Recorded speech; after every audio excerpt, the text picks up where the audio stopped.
Okay, so this is Jason with Christianity and Perennialism, and I have a really amazing and a really unique experience to interview somebody, somebody who's religiously Jewish, living in Israel and living the faith of Judaism. Because, of course, keeping with the idea of perennialism, and especially coming from a perspective of Christian perennialism, probably so one of the biggest kind of obstacles to understanding perennialism as a Christian is probably Judaism, right? Or it could be Islam also, because we're in the sort of same position as Judaism vis-a-vis Islam. But in particular, Judaism and Christianity have a kind of, historically it's been viewed as an antagonistic relationship. And there's probably been so many attempts at dialogue over the years, but it's one of those things where how do you, as Christians, how do they acknowledge that while being fully Christian, that Judaism is alive and fully alive and has not only remained alive since the time of Christ, but has even adapted to a Christian, in many ways, a Christian world, and still remained alive. So I have here Yoshiyahu, who's with me from Jerusalem. Nice Yes. to talk to you. Good to be here. Thank you very much for joining me. I said amazing, unique experience that I kind of never imagined I would have the opportunity, because there's so much dialogue between Christians and Muslims and other faiths, but in particular between sincere Christians and sincere religious Jews, I feel like there's a kind of lack of this dialogue, and in a sense of fully acknowledging the experience of the other as valid, and not as just like a holdover or a fluke, but fully valid. So Yoshiyahu, so do you mind giving a little bit of your background, how you were born Jewish and how you came to be religious? Yeah, so I was born Jewish. I lived with my mother till I was 6 years old, and then for the next 9 years, I lived in an evangelical Christian foster home. And I remember even from a young age that I just didn't connect on a soul level to Christianity. I remember being a very young child and thinking to myself, okay, well, Jesus is a Jew and I'm a Jew, so I could be related to him. So how can that be God, right? I mean, like, how if I could be blood related to God? It didn't resonate with me. It didn't make sense, and I don't think that I had a very antagonistic approach to Christianity. I kind of just wanted to figure it out. I wanted to understand it. I then, at the age of 15, I went to live with some other family, and I went to Roman Catholic. I graduated from Roman Catholic high school, so I had a very Christian upbringing, both in the evangelical world and in the Roman Catholic world. Then I was in college, and when I left the evangelical Christian foster home, I didn't really have a lot to do with religion. I went to a Roman Catholic high school. They did their thing, and I didn't really participate because it wasn't my thing. And again, I was in college, and I was reading a lot of philosophy, and I was trying to figure the world out, for lack of, to put it shortly. And I remember I was reading Immanuel Kant. I was reading The Groundwork for the Metaphysics of Morals, and he talks about a self-legislating reason can be the only impetus for a moral action. And he says in that book that the Africans don't have the intelligence for self-legislating reason, right? And the Jews consciously choose their moral directive from a heterogeneous other. And so both of those groups are outside what he called the kingdom of humanity. And I said, wow, well, this is wild. And this to me seems really like the foundation of Nazi ideology. I mean, it's like, okay, we have these people, and they're moralistically not part of the kingdom of humanity. And so, okay, it makes sense. Then you do what you're going to do what you want with them. They've been dehumanized in a philosophical way so long ago. And I had read enough philosophy, and I kind of got the sense that even though the philosophers argue with each other, really, Western philosophy is one side of an argument, and I was trying to figure out, well, what's the other side of the argument? And it seems obvious now, but it dawned on me the other side of the argument is revelation at Sinai, right? Is this moral directive coming from the heterogeneous other who is God, who is completely not like us, completely other. And that's the only real foundation, from a religious sense of moral action. So I immediately was like, okay, I'm Jewish and I have no idea what being a Jew means. Maybe I spun the dreidel once, when I was 11 years old or something. That was the extent of my understanding of what Jews did. And also, you pick up bits and pieces from, I read extensively in the New Testament when I was younger. The evangelicals read the entire Bible once every year. So, they're very, very textually based and they know it very well. So I had a lot of exposure to that. And it was then I was 23 and I said, okay, I have to know what it means to actually be Jewish. And I knew, you can get into a minefield here because then you have conservative and reform and Orthodox. But another thing I was very interested in from a very, very early age is what happened in World War II. So when I was 11 years old, the first major project that I did on a historical personality was Adolf Hitler. Yeah. And so we had to dress like the person that we did the report on, right? So my foster mother made me a little charcoal Hitler mustache, and I cultivated the best German accent I could. And I came in and I gave my report as Hitler, it was, I don't know, fourth, fifth grade. I was like 10 or 11 years old. And I was reading, multi-hundred-page books on the psychological profile of this guy. And basically, the gist of my report was this was a man and he did awful things. He was not like a monster. This is a man, and men are capable of this.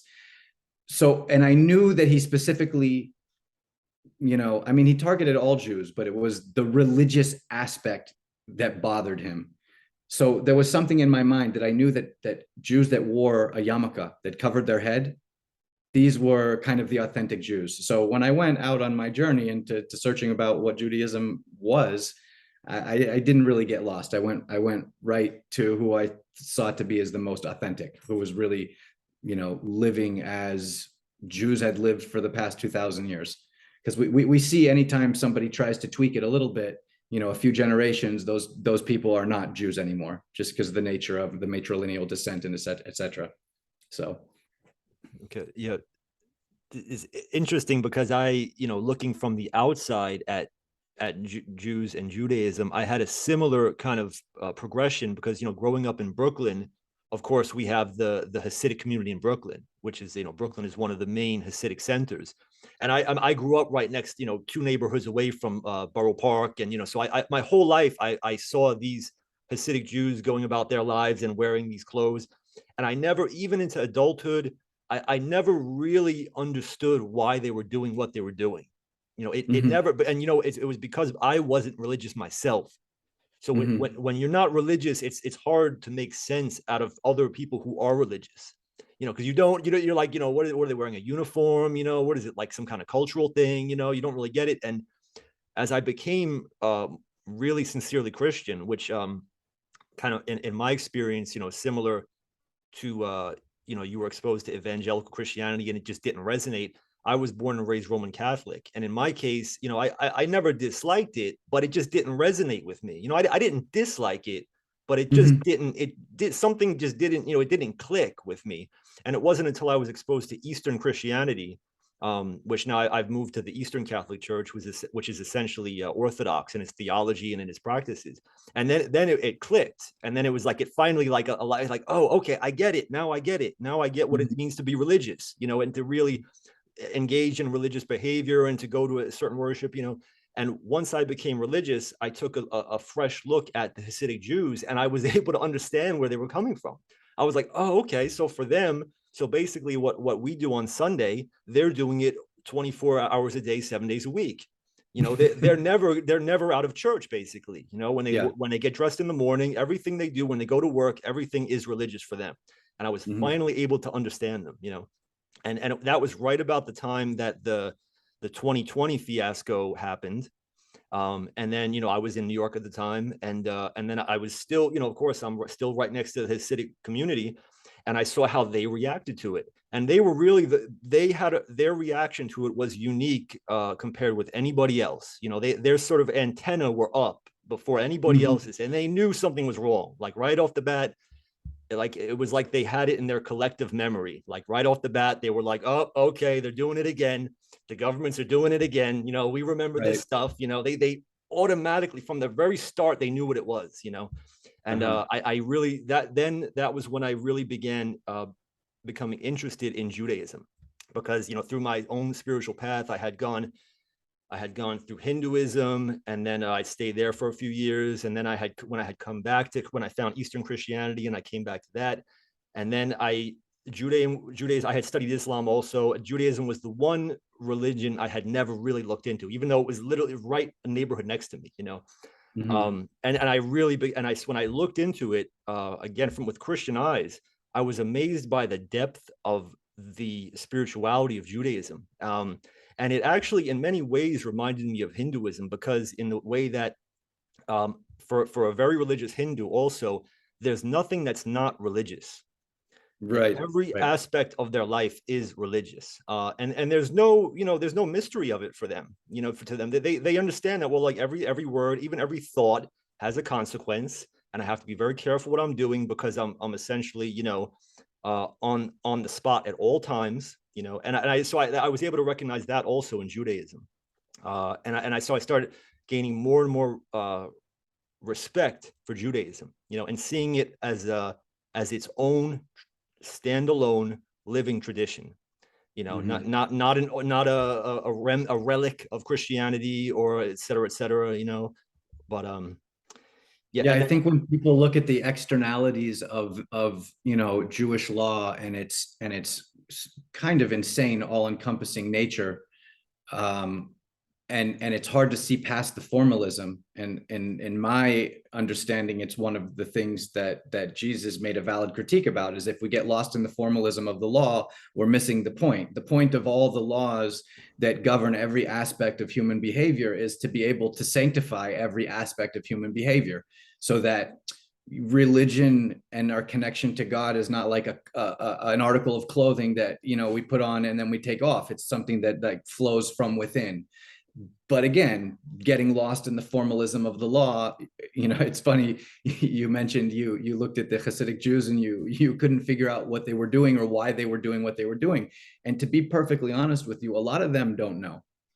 A lot of them do what they do because it's what they do, right? That's how they were raised. And if you sat down and you asked them, why are you doing all this stuff? They would just say, because I'm Jewish, or because Moses, like, because God told us to do it. Like, and that's the extent of it, which it's a shame, right? Because there's a lot of real deep connective tissue and faith and a lot of other aspects of you know, of real connection to God that's lost in kind of just the rote formalism of you know, doing what Jews do. It's funny you mentioned that. I just remembered that I haven't thought of this in probably 30 years, but when I was a boy, I was in Prospect Park in Brooklyn, and there was a group of Hasidic boys there. Like, I guess they were waiting for their bus to come pick them up or something. And we just kind of, you know, were boys, maybe 10, 11 years old, you know, boys are rough, you know, so we start kind of like mouthing off to each other, but, you know, like just fun, you know, it wasn't like, it was just kind of like, oh, you think you're tough? Oh yeah. And like, but then, so we just started talking to each other. And then like, I said to one of them, you know, he had his tzitzit, his string thing. And I just said, you know, just kind of very innocently, I said, what's that? Like, what's that? And he goes, oh, well, this is our tzitzit. These are our strings that we have. And I was kind of like, well, why do you have that? And he's like, because we just have it. Like, we just wear it. And like, just like you said, and you know, I'd imagine so probably a lot of them grow up to be adults and they kind of still don't know. They're just like, yeah, we just wear it.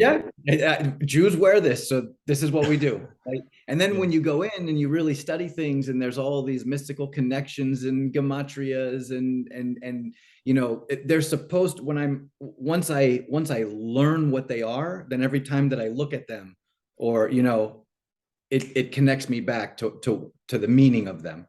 But again, that's every you know, every aspect of the law requires this in-depth study, and then you connect it to kind of the deeper mystical aspect, right? That's the Kabbalah, which is really getting down to the metaphysics of what is that thing doing? He's wearing a wool or a cotton piece of, fabric, and he's attached these strings to it. They're tied in a specific way. What is it? What's going on there? Yeah. So I had a similar, like, a realization when and I really owe a lot to studying Hinduism, because Hinduism is, in many ways, it's similar to Judaism in that it's very intensely intellectual. They're not satisfied with just the worship. They need their intellect to really be tested. Whereas with Christianity, especially Western Christianity, is just, you just worship, you go to church. There may be some saints that are somewhat intellectual, but there isn't that, like, just nailing you to the wall intellectual rigor. It's like, we're not, and this is, as I went to law school. I think you went to law school as well, right? yeah. Yeah. Yeah. And Where'd my you go? law school was in, what's that? Where'd you go? Brooklyn Law School. Oh, okay. Yeah. I didn't know that. This is the Yeah. first time. Which was about 50% Jewish. So Yeah, this is another I imagine. exposure. This is when I really was exposed to, and of course there were very, very few religious, or probably almost, as far as the students, there were almost no religious Jews there. Maybe one conservative Jewish student. Mhm. We had one Hasidic professor. But that was my first exposure. Despite growing up in Brooklyn, that was my first exposure to, like, the rigor of the Jewish intellect. Granted, they were not religious, so it was kind of going off in other directions. But Right. the Jewish intellect, just of its nature, is not satisfied until it kind of, like, can really test things. It has to apply that rigor. And if the thing that's being tested folds, or is weak, then they're like, well, I knew it. That then on to the next thing. So so where was I going with this? Okay, so being exposed to that, and then that's another reason I really came to respect Judaism, was because of that intellectual. Because I also need that intellectual side in order for me to connect to a spiritual practice. It's not enough for me to just pray or go to church. I need that that challenge. So when I looked into Judaism, for example, the symbols, like the tzitzit, the strings, the fringes hanging, and also the side locks, and I realized that there was a symbolism there, as far as sort of, I don't know how else to put it, sort of like not trying to grasp the whole thing, like letting the edge go, to sort of acknowledge the infinite, like, don't try to account for everything. And I think this is the Sabbath also is this kind of symbolism, right? The last day, like, let it go, don't try to, and it's such a profound symbolism there, and like you said, because logic can only take you so far. yeah. Right. And I think this was really the point of contention between the ancient Greeks and Israel. The ancient Greeks were logical, and they wanted to ground their logic in logic, right? Pure logic. There's no space where irrationality, right, was given any credence. Whereas the Torah itself says, when the Jews were at Sinai, there was synesthesia, right? They saw the sounds and they heard colors, right? So this is like I'm sure they weren't on acid, but they were having a psychedelic experience. So the logic of the law is grounded in irrationality, right? Not in a negative sense. It's grounded in something that's beyond the rational, right? God is not rational. God created, rationality. So the ground of all of mankind's logical, structures and what we've built, it must be grounded in something that's beyond rationality. And I think that it's beautiful, the idea that you got out of the tzitzis, and that letting it go, I think, is this idea is that, yes, there's 6 days of the week where we're building the logical world in a very structured way, and like you said, on the edges, then it's grounded though in something that's beyond logic. Yeah, it was little kind of cues like this that I got from Judaism when I really, I wasn't dismissing it even before, because, like I said, I became sort of sympathetic to these perennialist ideas. but I didn't appreciate how that Judaism was, it was on that level of depth of symbolism and right out in the open. There's no, it's right in the middle of New York City. You see this going on, which is so kind of interesting, in the sort of the most profane place on earth. You have people walking around like, with these symbols of the infinite on them, and like I said, even many of them, they themselves don't even realize what they're doing. But also reading, as I read as a Christian, of course I read the Gospels every day, and I came over a period of time, I came to realize that even though the Christian tradition says that, Judaism is no longer valid, Judaism has been eclipsed by Christianity, it's been abrogated. As I was reading the Gospels and I was reading what Christ says, I noticed that at no time was he telling the Jews to stop being Jews. He was telling them to follow the religion. Yeah. And that was his main claim against them, his charge against them. He was saying, you're not following the religion. Follow the religion, and don't just, and not only follow it, and not only follow the letter, but follow the spirit of it. Mm-hmm. And that was another idea. I was like, well, what if Christ's role was really to just cut off the Judaism and start a completely new creed for everybody, then he would have been very direct, and he was saying, well, that was then, this is now, everything is going in a different direction now. But he didn't. But he said at that time.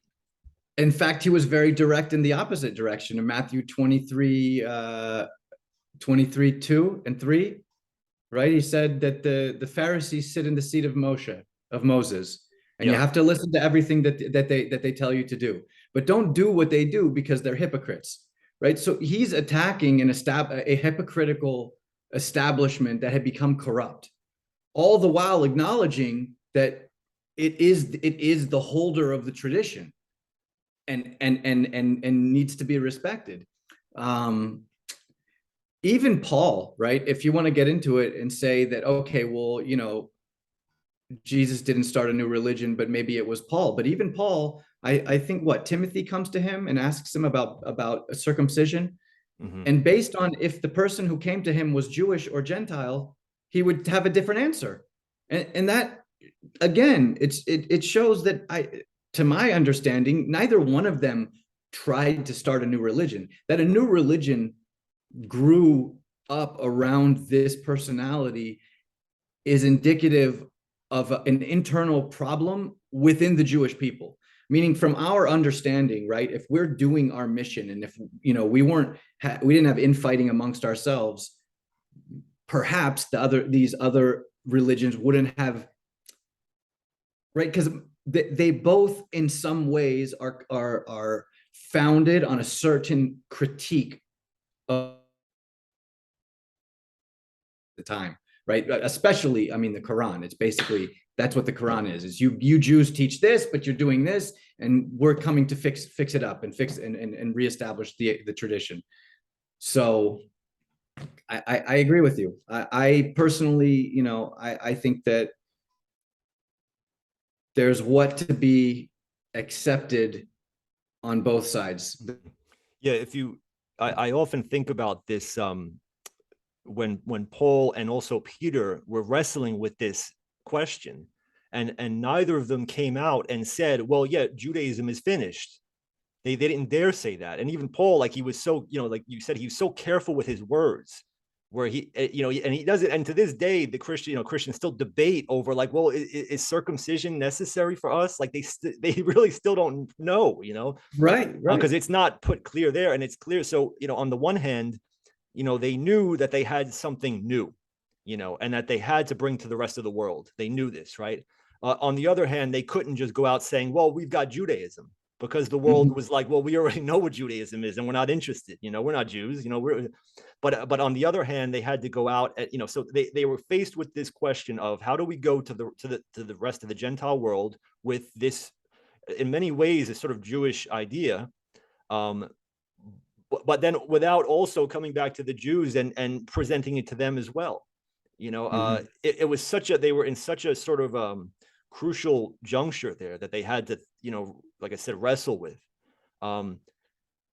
So and to this day, as events continue to play out, as we watch events play out in the world, and once it over and over and over again, the role of the Jews in the world just keeps getting pushed into the forefront. There's no other group in the world that keeps getting this sort of attention. It doesn't happen with Koreans, it doesn't happen with Kenyans, it doesn't have anyone else. For this tiny group of people relatively in the world keep getting pushed back in the forefront over and over and over again. And that right there also shows us there's something going on there. There's something very unique about this group of people. Mm-hmm. So I wanted to ask also, so in light, once again, in light of current events, we see the role of the Jews is it once again coming into the public conversation. And interestingly, it seems like, so especially nowadays, the question of Judaism doesn't really factor into it. There's accusations being thrown both ways, but Judaism itself is kind of brushed aside.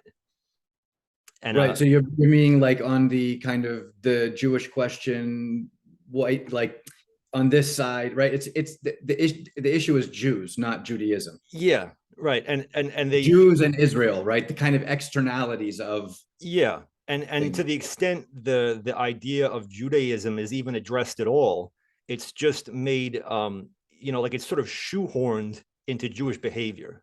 Like, well, we see Jews doing a certain thing, therefore Judaism must be telling them to do that. Even if those Jews are not even religious in the slightest. Right. They just, because there's no, like I said, there's no understanding from the outside world, and really, how could there be when, as we said, even the Hasidics living in Brooklyn themselves aren't even really fully aware of it. So, but there's even less understanding from the outside world of what Judaism is, and what's the relationship between the this attention that Jews are getting and the religion of Judaism.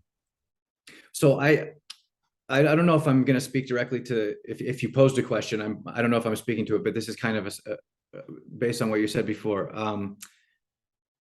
The reaction and the treatment of the Jewish people by the nations, by the rest of the world, to me is kind of a very deep proof of something that we understand about ourselves. That is that the Jewish people are kind of like one body, right? And I think intuitively the world gets this about us.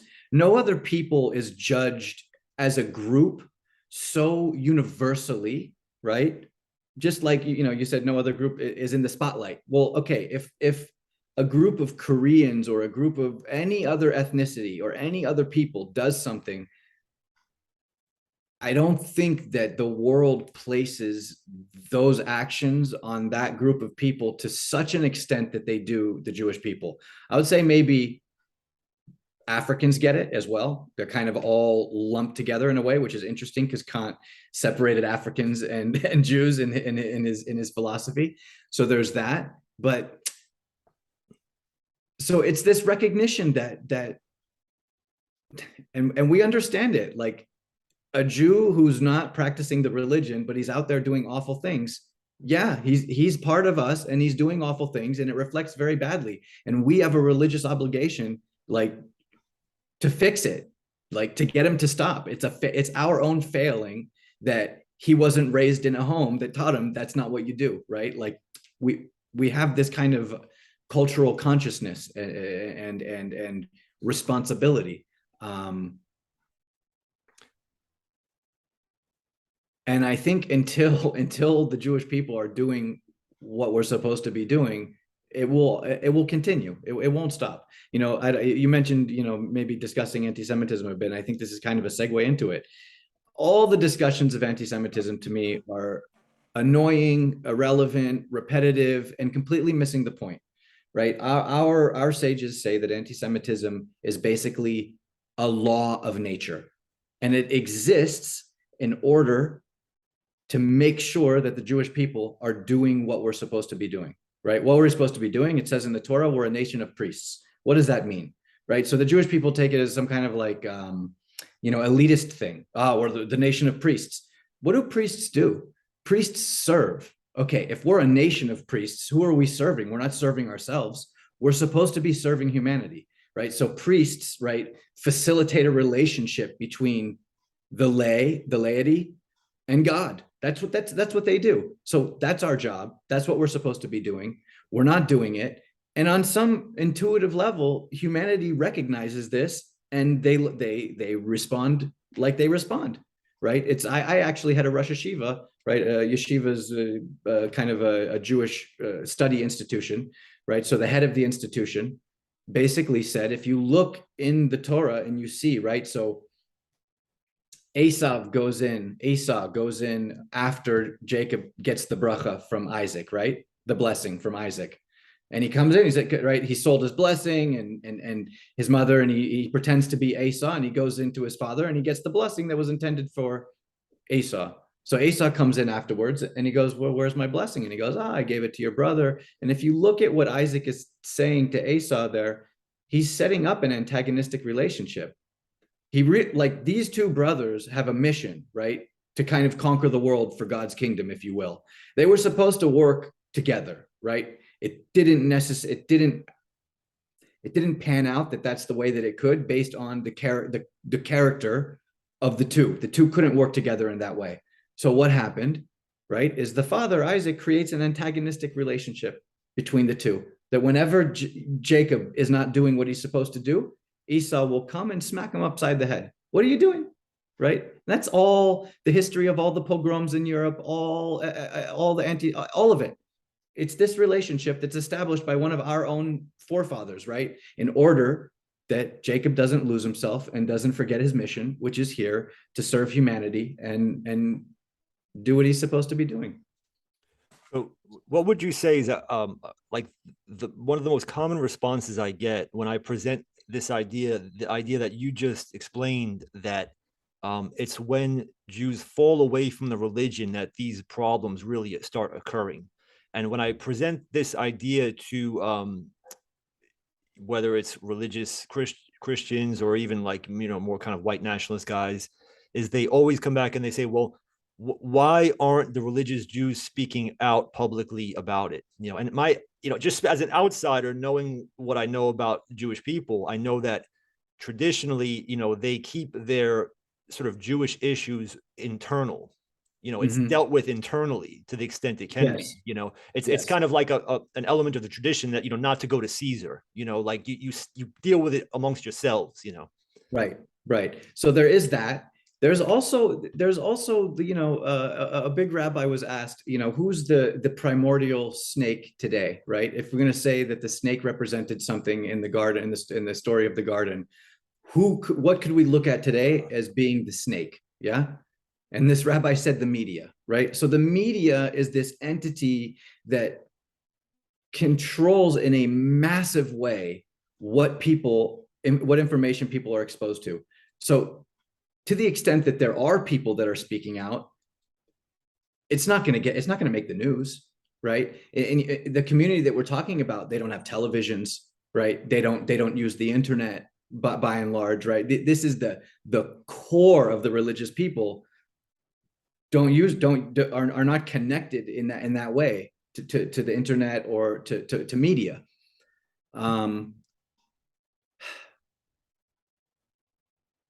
I also just think it's kind of a bunker mentality, right? It's the core of the religious Jews have a mentality of like, just keep our heads down and wait for the end. It's been 2,000 years without a land. Okay, in the last 70 years, last 100 years, things have changed, but that 2,000 years of kind of just being guests in another country and keeping our mouths shut, and that's hard to like kind of get out of one's system. And there's a lot of talk amongst ourselves here in Israel that people still have a mentality of exile, even though we're, quote, back in the land, et cetera, et cetera. We have our government and our state. But again, you also mentioned in the topics to discuss about the Erev Rav, right? This is the mixed multitude that came out with Moses from Egypt, right? They were Egyptians that were enamored with kind of the display of power that Moses, presented. Wow, this guy just smashed Egypt, and look what he did. And Pharaoh's house is in complete shambles. let's they were kind of like fair weather fans. They were just going after, okay, these guys won, let's go with them. But in a very deep sense, they're like a very, very integral but difficult part of Israel. And they are, and this is, in my opinion, the synagogue of Satan in Revelation, right? The people that the establishment that Jesus is railing against in the Gospels. This is that group. This is that group. These are the people that they set themselves up as leaders of Israel, right? They're against the tradition. They're against Torah. They're against Israel fulfilling its mission, right? It's like, if you view, it's Israel's bad conscience, right? Like, so, you have the cartoon, I've got an angel on one shoulder and a devil on the other shoulder, and it's trying to get me to do the right thing or the bad thing. So what am I going to do? So the Erev Rav are Israel's bad conscience. Just do what you want to do. Don't worry about it, right? It's, they want to be accepted by the quote international community. So they embrace global liberalism and all the anti-religious trappings, instead of coming back and, to the land as a people of the book, right, to do what we're supposed to do and establish, a kingdom of priests, right, that will serve the world. We came back as a quasi-secular European. What did we even come back? And we're the homosexual Mecca of the Middle East. Like, that's nothing to be proud of. That's and look, so it's enough that the non-religious Jews are like this, but our sages also tell us, and our mystical texts tell us, that in the end, most of the rabbis will be from this group as well. Meaning, and I don't want to, point at other religions and say it's like that there too. But I think we've seen in the past few years that institutionally, everything is corrupt. You have good individuals here and there, right? 100%. But the institutions are just rotten. They're ossified, they're calcified. They I don't know, what is a corporation but a mechanism for laundering culpability, right? It's like, if no one's responsible, then there is no responsibility. So in a big institution like this, and that this includes the rabbinate, this includes, right? I'm not trying to project this outwards. I'm just trying to give people examples to look in their own kind of, in their own worlds, that they can see that this is basically the case. I mean, I think that, trust of institutions of all kinds has to be at a historical all-time low after the last few years. Yeah, and so that's right on the point I was just going to mention. As far as the spiritual role of the Jews in the world, as I see it, as I came to see it when I started kind of looking at the Jews sort of compassionately, is that they're small in number, but whatever charges are laid at them by the the alt-right guys, the white nationalist guys, or whoever, whatever you can find within them, it's also outside in the Gentiles. The same stuff is going on outside in the Gentiles. It's just that because of the nature of the Jewish people being kind of so concentrated, it's more conspicuous, and in a sense, and the Jewish people are just kind of more potent at it, because just like it's like a concentrated microcosm of humanity. But anything you can see within the Jews is also going on outside. Yeah. So there's kind of a big discussion that I was involved in over the last few years about racism in the Orthodox community. So you have like Black converts, or you have Jews that happen to be Black, and there is racism.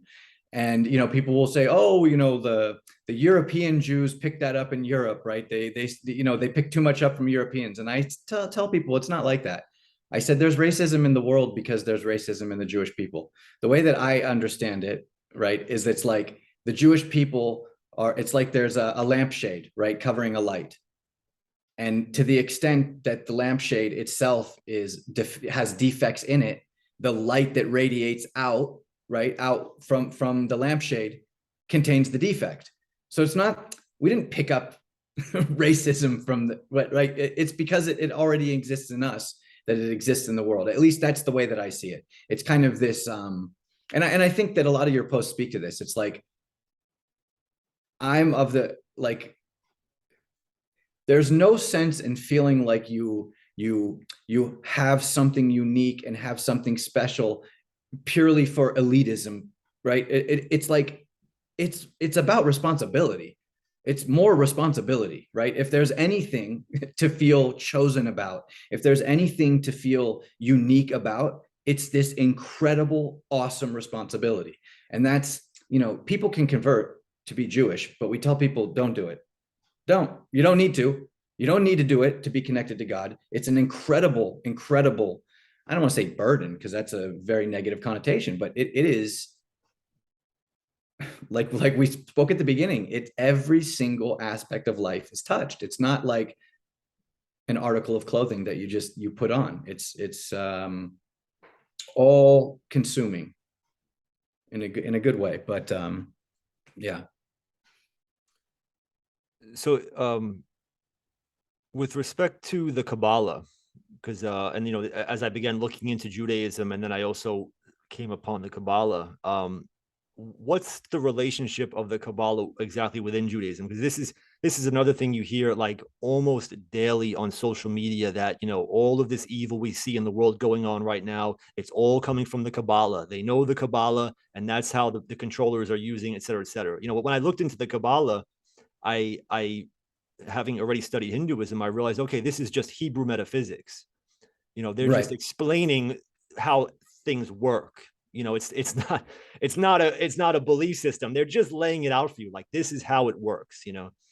So there's two branches of Kabbalah. One is theoretical and one is practical. So the theoretical Kabbalah explains how an absolute unity can end up becoming what we live in now, which is a world of, seeming multiplicity and separation. So, right, Judaism makes claims of radical unity, right? Absolute radical unity. There's not two forces battling one another, right? The prophet Isaiah says, has in the name of God, says, I'm God. I created good and I created evil. I did all of this, right? No one else. And so, again, you mentioned the intellectual rigors of the Jewish mind. It's not enough to have this as an article of faith. We want to understand, okay, well, how does it work? So how did this absolute field of infinitude constrict itself, right? And then the mechanics and the processes by which the world was created, where are we situated in the whole system? And then what are the mechanisms that God uses to govern the world, right? Is he completely removed? Are we on autopilot? Is there aspects where he steps in? When he steps in, how does that work? What does it look like? And then the other branch of Kabbalah is practical Kabbalah, which, for lack of a better term, you could call white magic, but that's a little bit of a loaded term. On one of your recent posts, you mentioned that the controllers, the people at the top, they're magicians. They're Pharaoh's sorcerers, right? So, and this was the showdown at the beginning, right? And we understand that the final redemption will be like the first one. So the first one was when the Jews left physical Egypt, and the second one is when humanity will leave spiritual Egypt, right? Which is an aspect metaphysically of a constricted consciousness. So when we leave this constricted consciousness, it will be very similar. So you've identified that the controllers of our current game are magicians. They're Pharaoh's sorcerers. And I mentioned, yeah, but Moses, he could do everything that they could do and more, right? Because we find that when, in the plague of lice, the sorcerers, we have midrashic Aggadic literature that talks about that, like the sorcerers of Egypt were like, wow, we don't know, our sorcery doesn't touch things so small, right? Like they could control an animal or something large, but lice, how are they getting, he's getting lice to swarm. We don't understand this. So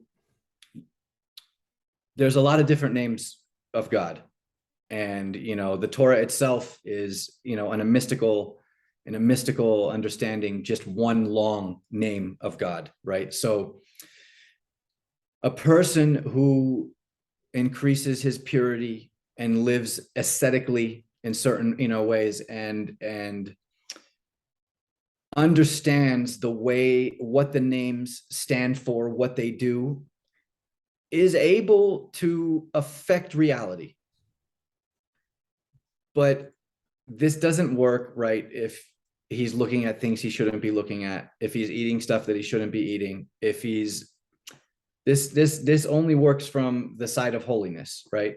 There's ways to do it not that way, but again, that's sorcery, that's black magic, that's using powers of impurity, where and again, this aspect of the Kabbalah is very controversial, even among Kabbalists, right? So I've been learning for the last few years with different people that study this stuff, and there is a major disagreement among the Kabbalists as to whether it's even okay for us to utilize this practical Kabbalah. Are we allowed to use names, and are we allowed to try to affect the reality, or we just have to kind of sit and stand back? So on the one side, you have people that say, well, look, we're fighting the biggest black magicians, that we've seen, right? These are the people running the show, or at least they think they're running the show. And look, we're in this fight with our hands tied behind our back. Like, why would we not allow ourselves to utilize this, or allow the people that are, on this path of asceticism and, separation from worldly desires, etc., to utilize it. So, and on the other hand, it's very controversial. You have just people who are, very well-known, quote, Kabbalists, who say, no, it's absolutely prohibited to utilize any of this. So, and look, sorry to interrupt, but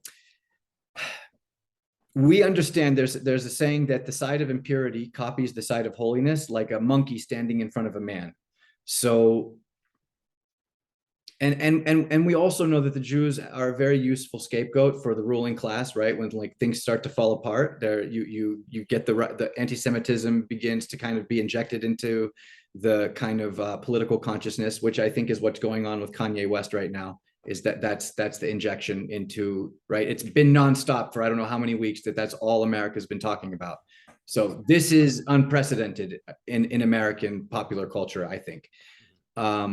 So when Madonna, when these people, they're actually practicing witchcraft, and they wear a little red bracelet, and they say they're doing Kabbalah, this is just kind of more of that, like, it's not us, it's the Jews are doing this, right? Not to say that Jews aren't doing it, but it's not, witchcraft is not Jewish, right? It's not Jewish. But it is to say, if you understood the metaphysics of the way the world worked, and you were a nefarious person, certainly you could cause bad things to happen. But it doesn't make it a Jewish.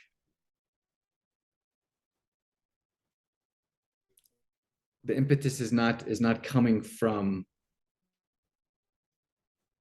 Kabbalistic doctrine, if you will. Sure. Right. Like There's nothing in. Go ahead. Sorry. In that sense, like I said, the Kabbalah being Hebrew metaphysics, it's simply an understanding of how reality works.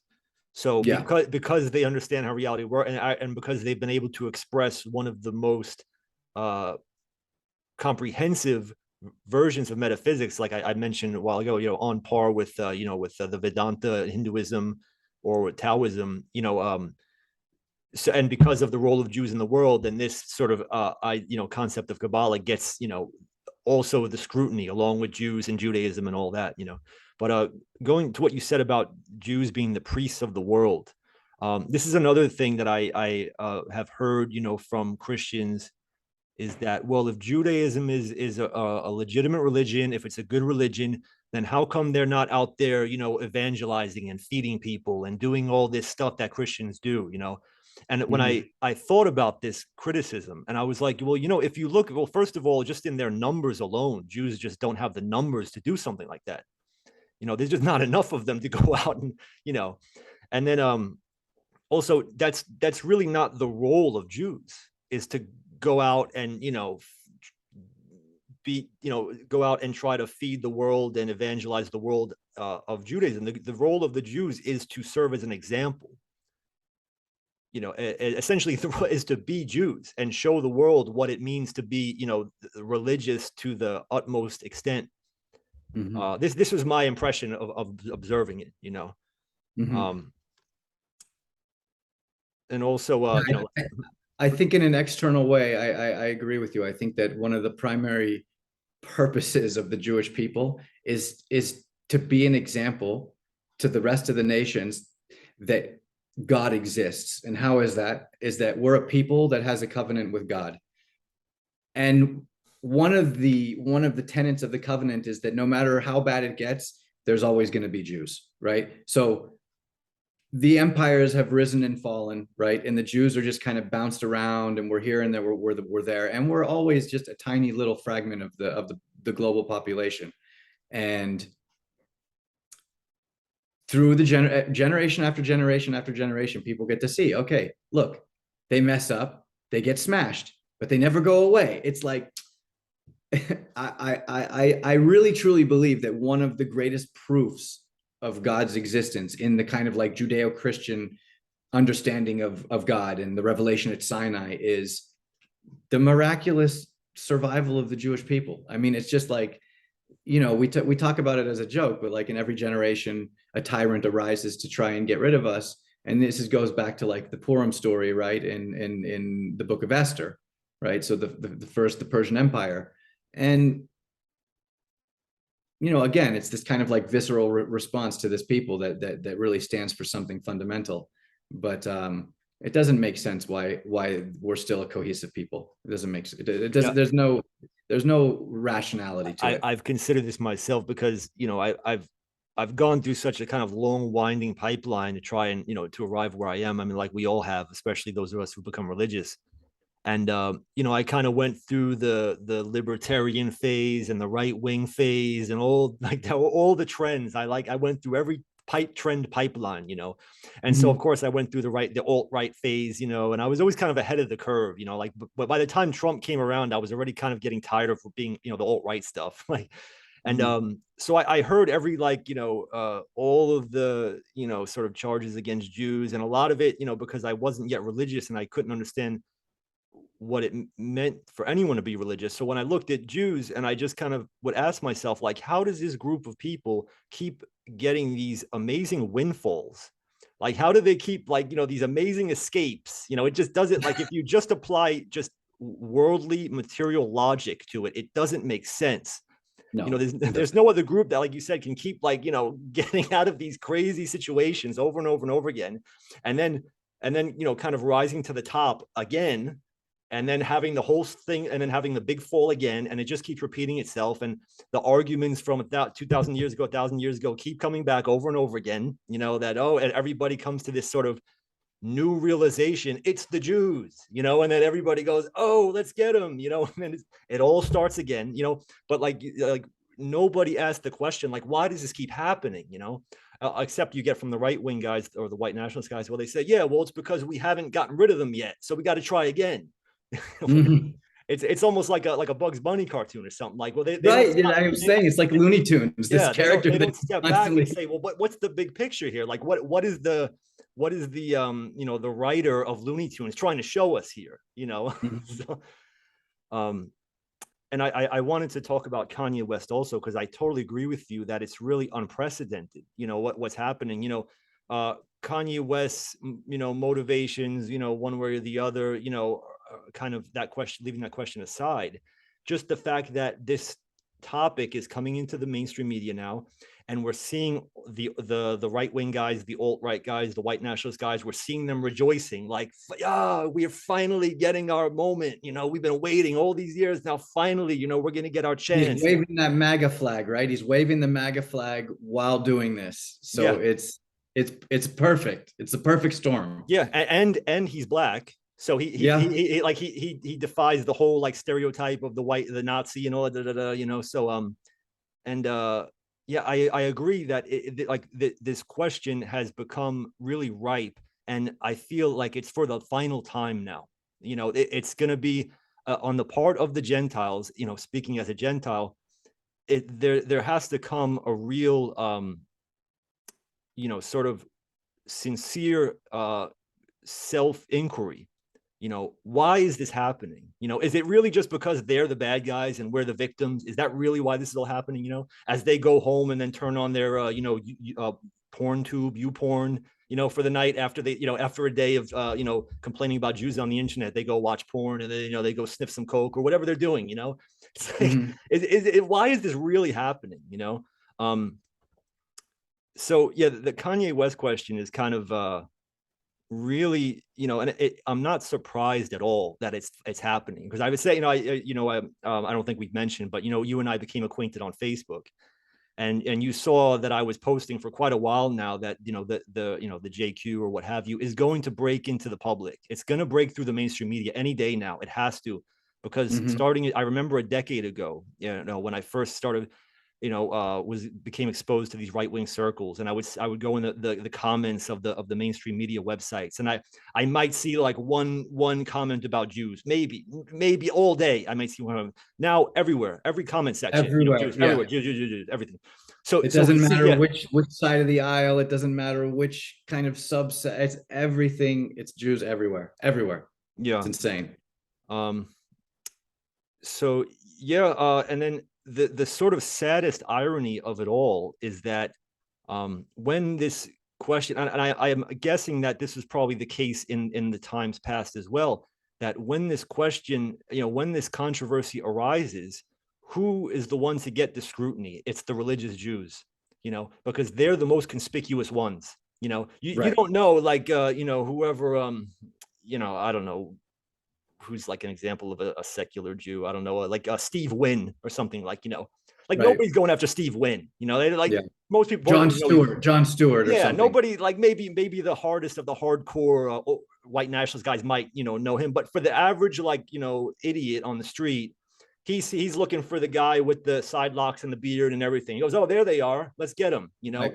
And what a sad irony that the ones who are really the ones who have the least to do with it, and who are the ones that are trying to really follow the religion, are the ones that get targeted. It's just like the world is really like what an irony, so I know we mentioned also, that we pray that there's the resolution is as merciful to everyone involved, because when you see the roots of the problem, it's so ridiculous, because it really traces back to a lack of a desire to engage in self-examination.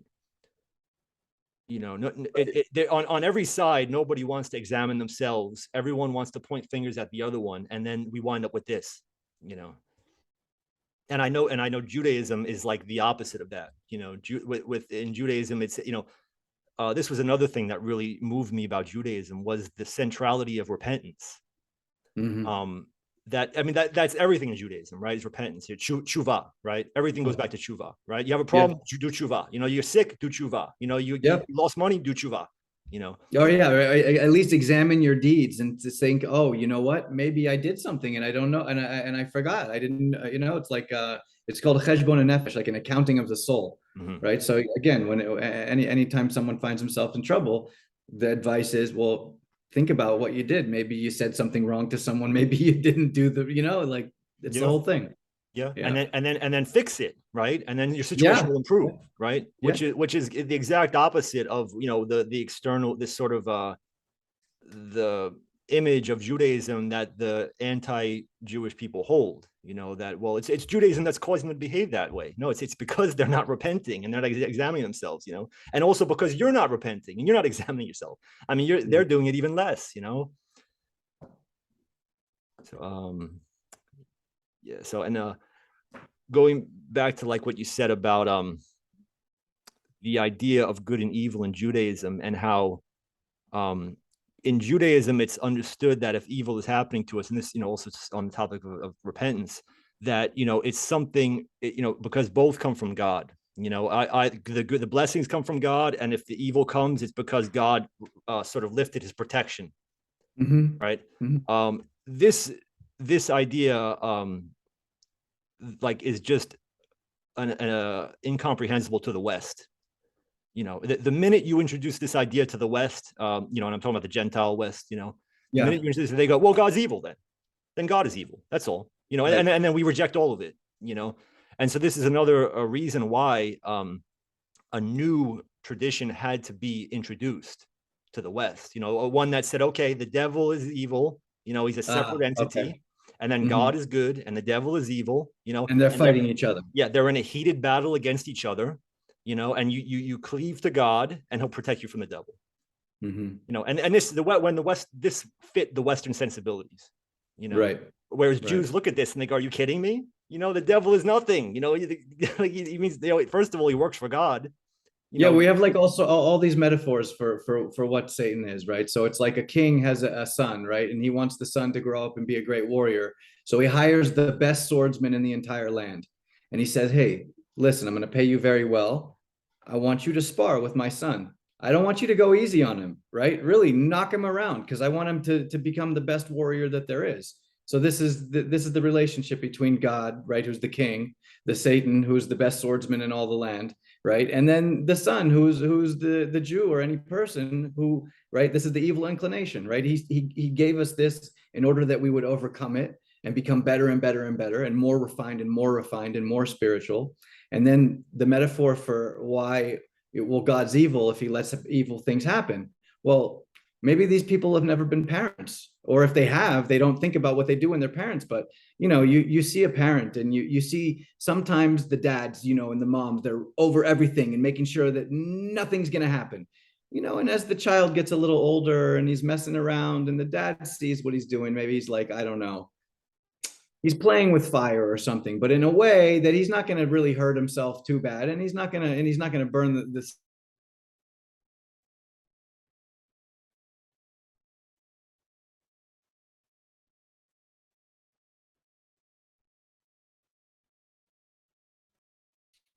So sorry, you cut out you froze for the last few seconds there, but I see exactly what you're saying, and I've had this thought so many times where, you know, if I'm going through hardship or if I'm observing somebody else go through hardship, and then I ask myself, well, would God let it go this far? You know, but you know, like you said, the swordsman example. I mean, if a man has to be trained into a top swordsman, you know, he's really got to get tested. You know, because it's a life yeah, or death matter. You know, yeah, it's not just sport. You know, right. so you know, there's nothing more life and death than life itself. You know, so of course God is going to test you to the absolute extreme. You know, we often pray like, please don't, you know, don't test me, don't tempt me, you know, don't put me into Right. No, we temptation. don't. It's actually understood that David actually, King David actually made this mistake. He like asked for a test, and God was like, I don't, I don't think you want that, right? Like, just be happy where you are. And he was like, no, no, no, bring it on, right? And that's when he messed up with Bathsheba, right? So we don't ask for tests. We don't want to ask for tests, but don't worry, there'll be enough. There'll be enough Yeah, that come on. yeah. So, you know, this is another thing I loved about Eastern Christianity, although I'm sure at one time Roman Catholicism was the same way. You know, it's the theme is, you know, Lord have mercy, Lord have mercy, Lord have mercy. That's all we say is Lord have mercy, Lord have mercy. You know, don't test me, please, please. You know, no more tests. Right. Yeah, but what a great point though about the good and evil. You know, because right there it shows that, you know, for the West to essentially, you know, for the West to have some hope of salvation, it had to be presented with something, not only something new, because it's what it's old, you know, the paganism that was there, you know, maybe it was good at one time, it was no longer good, you know, and it had fallen away, the West had fallen away, so they had to be presented with something new. The Jewish idea of good and evil is not fit for them, you know.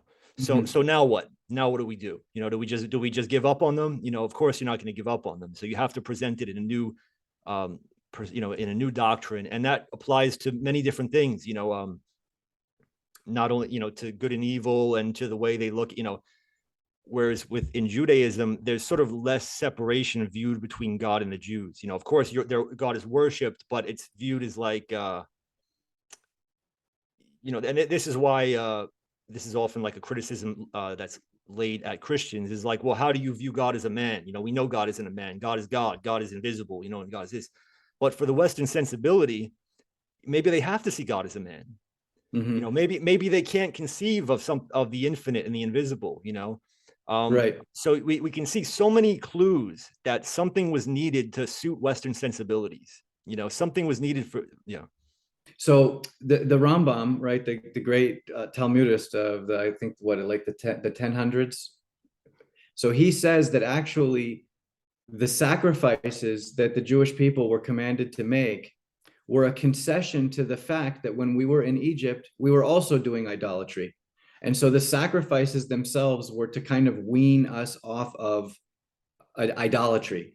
So even everyone is in a process, right? There's no one that has arrived. There's nobody that has absolute truth, because only God is absolute truth, and there's no ever reaching God, right? So even the Jewish conception of the world to come, or the, heaven, or whatever you want to call it, is a never ending ascension in our understanding and experience of godliness, because he's infinite.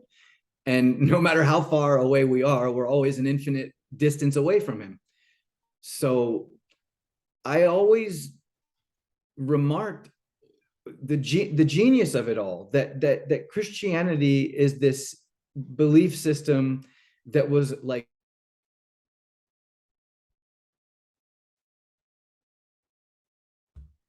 Europeans, yeah, or the people in that area. That cut sorry, out again. you cut out for a minute. So you said Christianity is a belief system that it was, has particular qualities and characteristics that are specifically relevant to certain peoples, right? And then Islam, it has a particular severity that these types of people needed, right? If you would have introduced Islam to the European peoples, I don't know, it would have destroyed them, or they would have it wouldn't have taken.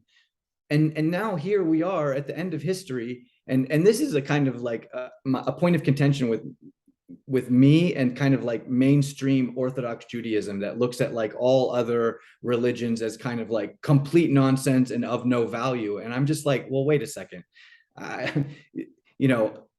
We literally, the entire world basically believes the same thing with regard to basic morality, like bad to steal, bad to kill, bad to, be with another person's wife, bad to bad to kind of like destroy the unity, of destroy the absolute unity verbally, which would be like blasphemy, however you want to say it. These are all bad. And everyone basically agrees on this. But I mentioned to you a metaphor. So I noticed when I was learning in yeshivas that the different groups, they kind of like different groups of even sects of Jews, they'll be like, and they're like this, and we don't do that. And there's all this kind of like infighting. And it's like, it bothered me. And then I came up with an understanding of what's going on. And I think this is very relevant to the different religions as well. It's like, there's like 4 major branches of the US military, right? The Air Force, the Marines, the Navy, and the Coast Guard? Army, right? Army. So Army, yep. So the Navy's going to say, oh, those stupid Marines, they eat crayons, they're a bunch of idiots and jarheads, right? And the Marines are going to say, oh, the Army guys, they're, not intelligent, and et cetera, et cetera. And then they're all going to make fun of the Air Force guys because they're rich and spoiled and they don't know what hard work is. But the higher one goes in rank, the less that's going to happen. So you're going to get like a 3-star general, even if he's in the Army, he's not going to say anything about the other branches. And then you're going to get to a 4-star general, and he becomes a joint chief of staff. So now he's on like the executive committee that governs all the branches of the military, and they have a rivalry between themselves, etc. But they're all fighting. They're fighting on the same side. At the end of the day, when there's an enemy, they're all fighting for the same enemy. So it's like, and then the president, who's commander in chief, is never going to say a bad thing about any of the groups. So it's kind of like, the higher that a person is in their consciousness, the less they're going to see the factionalism. They're just going to see the differences are manifestations of kind of like, they're beautiful. It's beautiful. It's like a body is differentiated, right? And my leg needs to do what the leg does, and my arm needs to do what the arm does. So too with humanity, right? I'd never like badmouth my right arm for being a right arm and not a left leg. Like, it doesn't make any sense, and I think that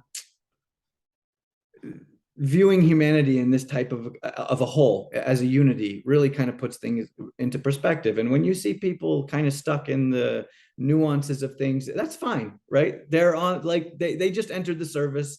They're in their squad, and that kind of like, you also need that, right? Group camaraderie, and right, that the fact that the right arm knows it's a right arm and doesn't want to be a left leg, that's also important. But the head is good with everybody being exactly what they are, you know. Yeah, that's a really perfect explanation of sort of the perennial view of religion. One of the best examples I've heard, actually. Because yeah, as you get down into the lower rank and file, it's funny you say that, because I was in the military myself. I was in the Air Force, and when I shipped out to go to the Air Force, you ship out together with people enlisting in other branches, and also maybe some guys who are already enlisted, who are just on orders getting sent somewhere. And when we were on the plane going to boot camp, there were some Navy guys on the plane. They had already enlisted, you know, they were already Okay. Navy guys in the uniform. And so one of the Air Force guy, not even an Air Force guy yet, hadn't even been a boot camp yet. He said something to the Navy guys like, "Oh, you Navy guy, you losers," you know. And then the Navy guy looks, he goes, wait until you finish boot camp, man. You know, like, but that same, you know, because they were at the lowest possible level. So there's that insecurity that he Yeah. felt like he had to, you know, throw an insult at the Navy guys, you know. Mm-hmm. Yeah. And this is, you know, I often talk about Rene Guénon, and this is what he says. He says, once you go up high enough in the understanding um, of each, and his hope was that as we near the end times, as we near the end of the Kali Yuga, that there would come an understanding of the sort of, he called it kind of the elite, you know, I don't want to even put myself anywhere near any kind of elite status in any religion at all, but I do feel like, you know, I hope that an elite emerges, and this was his hope, that has the ability to view things this way, to view things in terms of unity, you know. And Mm-hmm. like you said, when you talk to your fellow Jews, and I had the same experience, I have to be careful what I say at church, you know, because I'm constantly approached from my people who I have a lot of love and respect for, but they have a very negative, and I go to an Arabic church, so they have not all of them, but many of them have a very negative view of Islam. And they'll come Mm-hmm. to me and say, well, you know, the reason for all this is because of Islam. You know, Islam is the problem, you know. Mm-hmm. And I have to be careful what I say, because I want to tell them, but you know, that if you really look at it, you know, there's something there. You know, they're not just engaging in nonsense. There's something alive there. You know, I mean, maybe the average Muslim on the street is behaving badly, but Islam itself is clearly alive. You know, Mm-hmm. and it's not evil. It's clearly not evil, because look at how much you know, restraint they're engaging in, the ones that sincerely practice it, you know, Yeah. with, you know, abstaining from all these worldly things, you know, like I said, the ones who are sincere about it. And same thing with Judaism. You know, you mentioned the effort it takes to be a Jew. What an incredible effort, you know, to try and follow the 613 mitzvah, you know, an incredible effort. And, you know, what an insult to tell them, well, that you're just wasting your time, you know, that's just nonsense, you know, like it's not like no common understanding is going to be had there by telling them it's nonsense, they're wasting their time, when there's clearly something there. And you know, same thing for Hinduism and Buddhism and a number of other traditions. There's clearly something going on there, and just the fact that people like us are starting to appear and starting to discuss these ideas, you know, is really indicative that things are changing, you know, or the sort of the birth pangs are changing. And you know, again, and this is the most common charge laid now, is when this idea is introduced, like, oh, you guys are trying to form a one world religion, you know, you guys want to create like a NWO, you know, and this is what the the New World Order is trying to do. They're trying to form a one world religion, you know, which is not the case, because you know, syncretism is one of the most uh, warned about problems in perennialism. Like, you know, Rene Guénon and other writers, they said, do not engage in syncretism. Do not, you Yeah. know, do not try to be a Muslim Christian. Do not try to be a Hindu Christian, you know. Right. Um, and whereas the new world, you know, the world, one world religion, the new world order, that's what they're trying to do. They want to bring all the religions together and say, yeah, actually, you know what, we are all worshiping the same God. All right, so now let's just all join together and be the same religion, you know. Right. So, and this is going back to like what you said of you know, the evil being the ape of God, you know, and kind of go like a You read reflection. any you read any French philosophy or There's a French philosopher, Gilles Deleuze, and one of the major concepts in his philosophy was a body without organs. He was trying to kind of manifest this idea in the philosophical realm, and I think that's what syncretism is. It's a body without organs, right? If each of the different faiths and the different paths are organs, they're differentiated in their being, right? But they're all part of the body of humanity.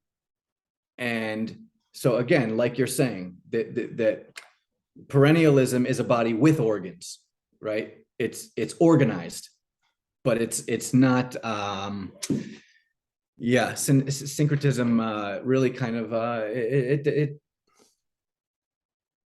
by trying to honor every religion kind of equally, it honors none of them. Yeah, right. Because yeah, The way I look at it, I'm going to eventually make a video about this also, but everything comes down to interpretation.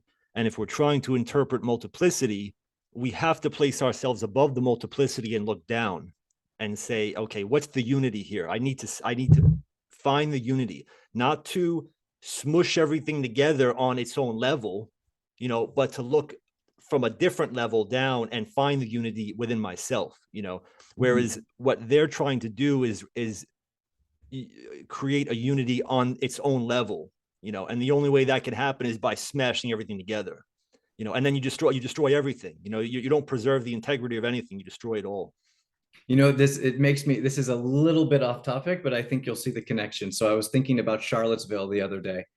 Whatever went on there, psyop, whatever you want to call it, but let's take it at face value. And I remember after it happened, I came out and I wrote a post on Facebook, and I was basically addressing, Jewish people who were like, oh, wow, the right wing is so, this is evil, anti-Semitism, yeah, et cetera, et cetera. And I said, well, let's kind of like really simplify the last 100 years. Let's say that there's, the world politically is engaged in a massive struggle, and it's between international socialism and national socialism, because it seems like every government to a certain extent has embraced socialism in one way or another. And I don't necessarily think that's a horrible thing. It just needs to be measured. But so, right, you have the Russian version and you have the German version. And I said, if you want a world that's populated, that looks like there's a Spain that has Spanish people in it, and a Germany that has German people in it, right? And a Switzerland that has Swiss people in it, then you kind of have to support the National Socialist side, right? That they're the side that's preserving this unique national identity while trying to be integrated with the other socialist states of the world. And I think there's a very similar kind of idea of the way that perennialism operates vis-a-vis syncretism. Syncretism is international socialism, right? Let's just homogenize the entire, like it's just a slave class of the world, and then, right, the ruling oligarchy. Where international socialism is perennialism. It's no, we have a national identity. We have a certain pride in our ethnicity, in our peopleship. And I think that this is what is it, Caligari expert? There's the Caligari plan or something. Yeah, what is this? Is it kind of like to like muddle the ethnicities? So supposedly, yeah, it's okay. Like to mix everybody in Europe and make Europe just like a homogenous block. Yeah. Okay. So again, syncretism. It's cultural syncretism, right? Yeah. Yeah. Yeah. Well, I don't want to keep you for too long, and I'm glad that we were able to bring it back again to the whole perennialist idea, because I feel like it's going to become more and more relevant now. We see all these questions, like all these, like you mentioned. I remember when we first kind of met in the beginning, and you mentioned something about how this division is killing us. And all these questions of division are coming to the forefront again now, and sort of in the most virulent form ever. The question of the separation of the Jews, the question of the different religions, the question of religious people versus not religious people. All these now that we're clearly nearing, and then the question of the different countries, and China, Russia, America. So all these questions of division are kind of sort of reaching their climax now. And so are we going to, if we interpret from a place of, I guess, sacred unity, recognizing the validity of different points of view, then we can make sense of it, in a way that is not contradictory with the sacred, whereas where the world is trying to take it all is in this sort of profane unity, we may have a war. Well, great. So then we'll just form the one world government, and have everybody worship the one world government, Right. Yeah. Oh, I'm glad you said worship the one world government, because I think the last great idolatry is statism. Yeah. And Yeah. and that's what the new world order wants. It's okay, so there'll be one state, and that's the last great idolatry, as you see. I mean, today was an election here in Israel, and I just laughing at people who saw what went on in the last few years, and they're still like, oh yeah, voting is doing anything, and I'm just like, you know what, voting is a roll call for the indoctrinated into the pagan religion of statism. That's what it is, right? It's nothing more. You're just basically, yeah, sorry, go ahead. Yeah, the only thing, I would just add like secular statism, but I guess it's kind of redundant, right? Because there is really no such thing as sacred statism. You have when you had if you have a sacred civilization, then you probably can't really call it a state. It's more of it's just a sacred. Right. I think there's kind of, there's, well, three examples I could think of is like the caliphate, right? The ancient kingdom of Israel and the Holy Roman Empire, right? These are the kind of like not attempts. These are the entities that merged, right? The secular with the governance and all these different aspects. And I think in many ways that's ideal, right? That's ideal. Yeah, and the ancient Supreme Court sat inside the temple courtyard, right? So the law, everything was in the domain of the sacred, right? Yeah. So every traditional society was set up with the priesthood at the top, because it can't be any other way, because the law has to come from the divine, and the priesthood is the intermediary between man and God, right? So you cannot have the law above the priesthood.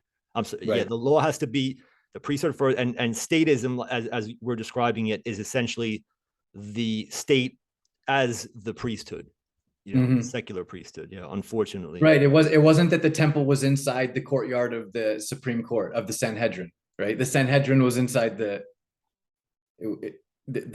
sacred space of the temple, completely circumscribed the civil administration. Yeah. Yeah, like I said, I don't want to keep you for too long, but I'm so happy that these ideas are coming out now, and especially I'm so grateful to you, speaking as someone from the Jewish community, which is really rare. I've never encountered, in the perennialist sort of scene, so to speak. I have never encountered anybody who was able to hear a point of view from within the Jewish community. So I appreciate you speaking with me about it. Yeah. I appreciate you speaking with me as well. I think, look, I feel like I was given a very unique perspective in life, and one of the things I don't see in my own community is exactly what you're talking about, is kind of the willingness to kind of be open to other people's. And I don't really understand how the Jewish people expect to fulfill their mission if they're not open to dialogue with other peoples. I mean, I understand, historically dialogues were not necessarily adventitious to us, in certain times, in certain places, but I think we're moving to a different place, and the only way that we're going to get past these seemingly insurmountable differences, and I say seemingly with a big, giant, bold, underlined italics, because it's I think if we would have gotten into a lot of theological, minutia, there's a lot you and I would disagree on, and not everything you post, I don't agree with everything, and that's fine. It's not my perspective, but I appreciate your perspective. And I just, one of the things that drew me to Judaism in general was, and I now see that it exists in other places too, is that it wasn't, quote, a totalitarian religion, meaning Jews don't believe that you have to be Jewish, right, to get the benefits of religion, of connected to God. We don't believe that. And I thought, wow, this is really nice, right? And then, you like you said, you can read it in the Quran that they also seemingly doctrinally believe that Christians and Jews are also okay, but then in practice, it's not necessarily that way. And I'm finding that it's also like that in my community. It's like doctrinally, we say we understand something a certain way, but in practice, it's this religion, it's all nonsense because X, Y, and Z. And it's I think if we're looking at similarities and differences, the five major world religions are, I don't know, 95%. I'm not going to say similar, but pointing in the right direction, pointing in a place, right? Like we're five spokes on a wheel, all pointing at the same center, if you will. So yeah, it's been a very enjoyable, and I'm interested to see the feedback you get, and maybe we'll have to have a round two to Absolutely. tie up Yeah. some loose ends and touch some other places, ideas we haven't hit on. Please. Wonderful. Yeah. And God willing, let this be the beginning of a new understanding among not just Christians and Jews, but of all religious people, because it's going to be so necessary with where the world is headed now. And may something beautiful come out of it all, Amen. I agree. Amen. Awesome. Okay. All right. Awesome. Be Thank well. you very Take care. much. Take care. Bye.